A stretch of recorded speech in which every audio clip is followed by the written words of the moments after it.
As we observe Veterans Day, there is new hope for treatment to help veterans who are battling with PTSD. Tonight, we're working for you with real solutions, and veterans are finally beginning to heal. Loy Nelson recalls the stress of being a combat medic in Afghanistan. Things just kind of kick in and you go in action, and that's kind of how the ball rolls there. And that involved, actually finding IEDs, getting into some small arms fire here and there, a lot of indirect fire from mortars and rockets. But while he was busy saving fellow troops, the horrifying images and multiple deployments started taking a toll on him. A lot of sleeplessness, just anxiety, obviously the stints of depression here and there. Some of the memories that he unpacked include the death of one of his buddies and suicide, claiming the lives of 10 others. It's not just me, it's everybody that knows them, that they didn't reach out to the people that they should have reached out to, and they just do it. It's very heartbreaking, and it's upsetting. He did nothing at first to get help until he met his future wife, Holly. He was a single soldier living in the barracks, spent a lot of time drinking, and was very closed off. Mm-hmm. And he later told me, you saved me by just being there for me. I was in a bad spot.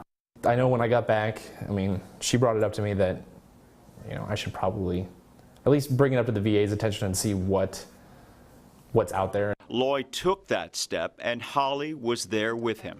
I worry about him. His wife, we're a team, and I don't want to see him suffering. Having that support system is one of the first ways that veterans with PTSD like Loy can learn to open up and begin the process of healing.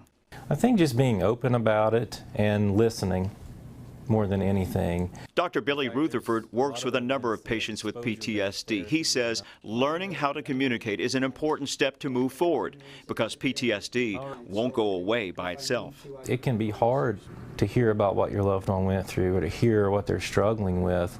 And if you're not ready to hear that, then that sometimes doesn't help so much the other person feel comfortable disclosing further to you. For that, the VA offers new assistance by phone called Coaching with Care to educate, support, and empower family members and friends. The VA also offers what's called evidence-based therapies, and one of them, exposure therapy in groups or one-on-one.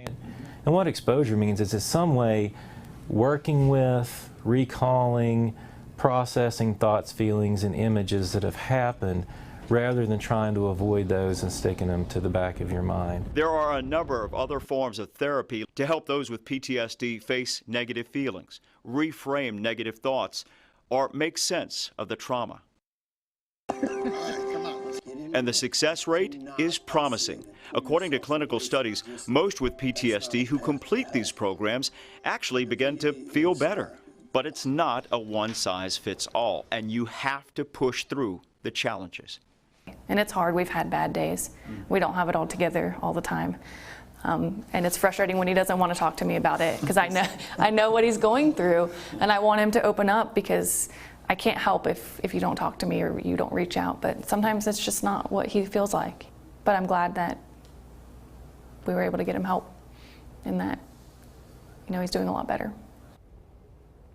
We certainly appreciate the Nelsons for opening up to us. And there are also various medications that are associated with some treatments. We've posted a number of resources, even mobile apps that you can download, and the crisis hotline number attached to my story on our website. And Pat, I know you had a special guest on Facebook Live today with some really important information as well. Yeah, Gary Gerald joined me on Facebook Live today. He's with the Vet Center here in Charleston. He shared some great advice. Bottom line, there is help that's working. It's just a click or a phone call away for you.